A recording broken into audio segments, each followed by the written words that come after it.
Raise your hand if any of you have been to Prague on vacation, maybe on a school trip back in high school. It used to be a classic until a few years ago. Well, Prague is a very beautiful city, very complex with a long history behind it. Think about how many rulers it has had, the significant presence of the Habsburgs, and for a certain period it was the capital of the Habsburg Empire. And then it went through various phases, a very important city within the empire, of course, but also the capital of a new state, Czechoslovakia, which emerged from the chaos after the First World War. Then there's another phase, the Nazi occupation, and it's precisely during this period that our story takes place.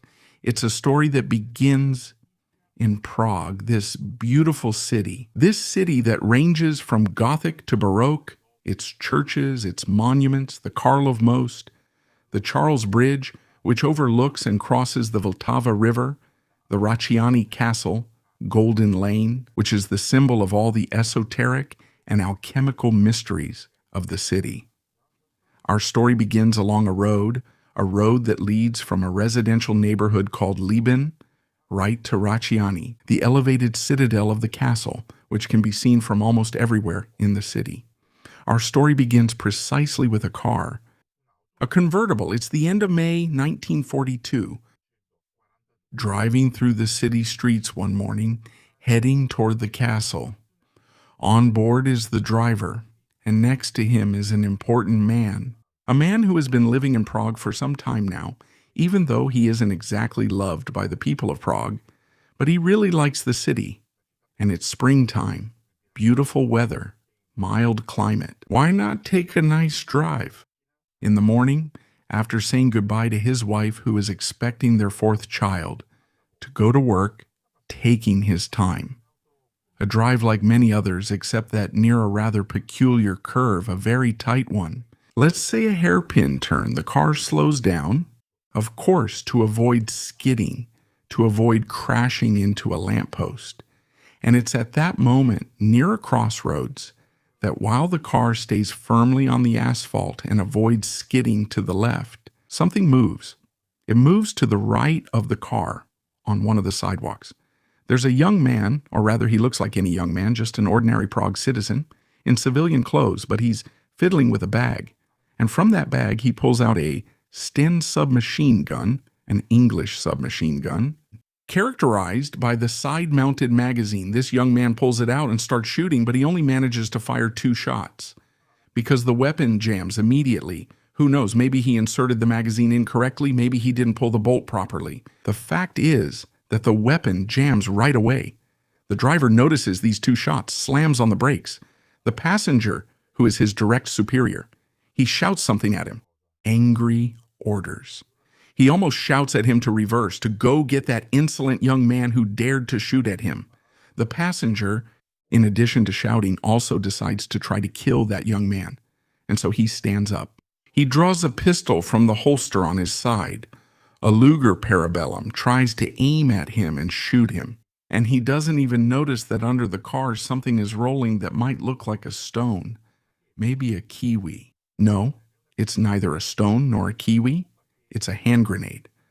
A grenade that explodes, lifts the rear of the car, destroys the right rear wheel, and throws both the driver and the passenger out of the vehicle. The passenger is still stunned. Anyway, he decides to get out, to chase those 2 attackers. He still hasn't figured out who they are, even though he has an idea who they might be. He fires at them, without injuring them, the entire magazine of his Luger. But he doesn't have his ammo pouch with him. He doesn't have any other magazines available. And it's at that moment that the passenger realizes his side is completely torn apart. He's losing blood and faints. The driver, who had grabbed his standard issue Schmeisser submachine gun to chase those 2 attackers, comes back. At that moment, the green uniforms of the Ordnungspolizei, the ORPO, the German municipal police, are arriving. They realize what has happened from a phone booth, urgently call for an ambulance, but there's no time. They stop a truck, load the wounded man, and rush to the hospital. They have to hurry. There's no time to lose. Yes, because that man, the passenger in the convertible, the man who ordered his driver to stop, the man who fired with the Luger, the man who realized his side was torn apart, and who fainted is Reinhard Heydrich, Reich protector for Bohemia and Moravia. A man they say sadistic, Reinhard Heydrich is certainly not just any man. The people of Prague, but also the Allies, have given him a nickname, let's say, not a flattering one, but the Butcher of Prague. Yes, because since he took office in that beautiful city, Heydrich has truly done everything to eradicate even the idea of rebellion among the Bohemians. In September 1941, Hitler entrusted him with this task. His predecessor, Konstantin von Neurath, a former diplomat, was considered too soft, actually weak, meaning that he even allowed the people of Prague to organize small protests against the Nazi occupation. This can't go on. Hitler, of course, is not pleased. And who should be entrusted with the task of repression and local government? To a man who in the previous 10 years had never betrayed the trust of the Nazi regime. Yes, because Reinhard Heydrich entered the Nazi system in 1931, initially as a simple clerk. Even though his background as a legal expert led him, we could say naturally, not inside a legal office of the Nazi Party, but rather to organize the internal police of the Nazi apparatus, which would later become the Gestapo. But before creating the Gestapo, which would later be entrusted to Heinrich Müller, a former policeman who would then disappear without a trace at the end of the war, Heydrich has something more ambitious in mind, a Moloch, a huge office, that could bring together many different functions of espionage, police, and repression. In short, a titanic machine capable of crushing any dissent, even through bloodshed. This is the RSHA, the Reich Sicherheit Amt, Reich Main Security Office, of which Heydrich soon becomes the head. And Heydrich is so confident in himself that he can choose from time to time who to put in charge of the various departments of the RSHA. For example, the first department, the Personnel Department, is entrusted to one of Heydrich's protégés, Bruno Streicher, who after the war would become the general manager of the department stores in Hamburg in defiance of the hunt for Nazis, or the AMT-4. The Gestapo, Geheime Staatspolizei, which, as mentioned, is entrusted to Heinrich Müller. And then there's the SIPO, the Sicherheitspolizei, the security police, and the SD, Sicherheitsdienst, the security service, or foreign intelligence, which is entrusted to a man we've already met, Walter Schellenberg, the author of the Berlin Rat. So, Heydrich is the dark eminence of the Thousand-Year Reich, even though there are many whispers behind his back. People even say that he has Jewish blood in his veins, but no one dares to say this in his presence. Heydrich has so much power. Some would even call him one of Hitler's heirs apparent, on par with Rudolf Hess, Hitler's longtime secretary, who would later flee to Scotland after the conflict had already begun, officially to try to seek a path to peace with the English. Heydrich is Hitler's trusted man, also because he is responsible for more than one exceptional coup. The first is the Night of the Long Knives, which we have already talked about. There's also Heydrich's role in the repression of the SA, the killing of Ernst Röhm, and the entire high command of the Brown Shirts. But Heydrich's hand is also present in Salon Kitty, a brothel in downtown Berlin, which is turned into a spy center, in which both the girls and the staff are trained to obtain sensitive information from all the clients. These are high-ranking clients, even within the army, the armed forces, or ministerial offices.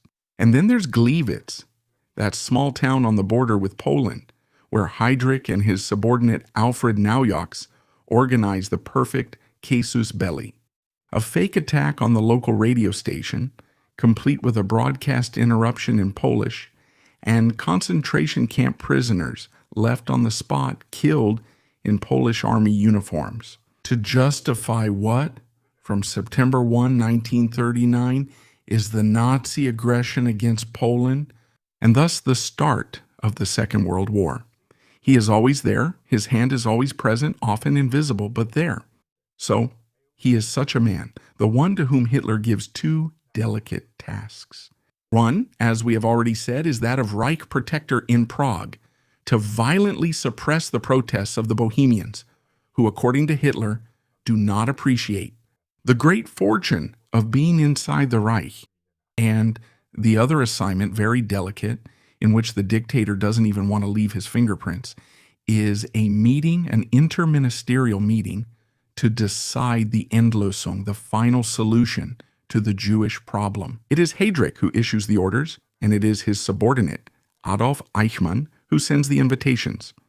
For that meeting, at number 22, Am Großen Wannsee, on January 20th, 1942, the meeting that changes the face of history, that establishes the guidelines for the extermination of the Jews in Europe, Heydrich becomes a target of the Allies, as well as of the Czech government in exile, who both want to eliminate him from the governing bodies, not only because of his role within the RSHA, but also for what he is doing in Bohemia and Moravia. That's how, while Heydrich gathers many SS men, as well as members of the ministries, in a villa on the Wannsee, commandos arrive from London. They are Czechs in exile who have been trained by the SOE, Special Operations Executive. We could call it the forerunner of the modern British commandos. This small group of Czech patriots who wear British uniforms in London, but when they return home they dress in civilian clothes, are part of Operation Anthropoid, which is the assassination of Reinhard Heydrich.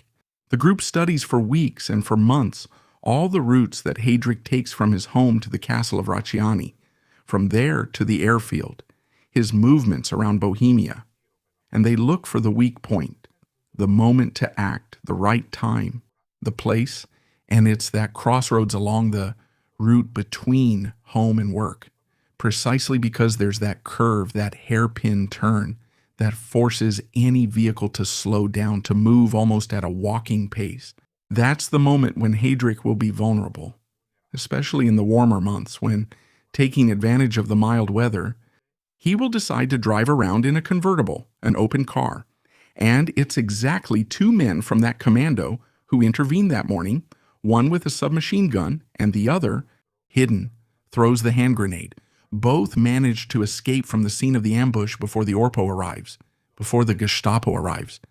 Heydrich, as mentioned, is loaded onto that truck and rushed to the hospital. But there's something the doctors don't know and that the Orpo soldiers underestimated.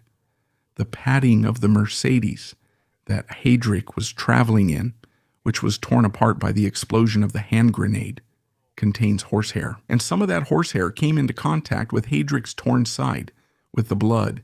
And while loading him onto the car, and then from the car, which could no longer move, onto the truck, Heydrich's blood first came into contact with that horsehair, and then with the dirt in the bed of the truck itself. Result, after 2 days in the hospital, Heydrich's wounds become infected, septicemia. Heydrich is struck by a very high fever, which sends him into a coma, and after not even a week he is dead. The doctors could have saved his life if they had known about that detail in time. They could have given him penicillin so as to prevent that infection. But that's not what happened. Heydrich dies and is taken to his funeral. Hitler himself renames Landlosing as Operation Rainer. It's a kind of tribute that the dictator pays to one of his most loyal and ruthless servants. From that moment on, it will become almost a personal matter. In place of Heydrich, as head of the RSHA, Ernst Kaltenbrunner takes over. He is a very different man from his predecessor. While Heydrich loved art, music, and even sadism, Kaltenbrunner is ruthless and brutal. He doesn't mince words, neither when dealing with his subordinates nor when making decisions that concern the lives, and in these cases, the deaths of millions of people. Czech patriots, on the other hand, are betrayed. After taking refuge in a church that still exists today, the Church of Saints Cyril and Methodius, in Prague. An informant warns the Gestapo, which surrounds the church and orders the Czech patriots to surrender. The commando decides not to obey and locks themselves in the crypt. They fire wildly from the loophole that is still visible today in front of the church steps. But when the survivors realize they can't make it, they keep the last bullet for themselves. They kill themselves rather than fall into the hands of the Gestapo torturers. Things will be much worse for the inhabitants of a small village near Prague called Lidice, suspected of having sheltered the commandos parachuted in from London, even though they were actually completely uninvolved. The inhabitants of Lidice will be massacred, and the village will be razed to the ground. In the most classic of Nazi reprisals, a sort of sick, bitter legacy left by that man. The Butcher of Prague, the Executioner, the Black Eminence, Hitler's heir apparent. The man who, with his icy smile, his pale blue eyes, with that incredible combination of refinement and sadism, had transformed a beautiful, truly beautiful, romantic city into a hell that would end only many, many, many years later, through liberation and then the long period of communist dictatorship. A hell that, however, is still remembered today by the bullet marks on the Church of Saints Cyril and Methodius, and by the Lidice Memorial, and by memory, which remains today the surest way to remember what happened and what must never happen again.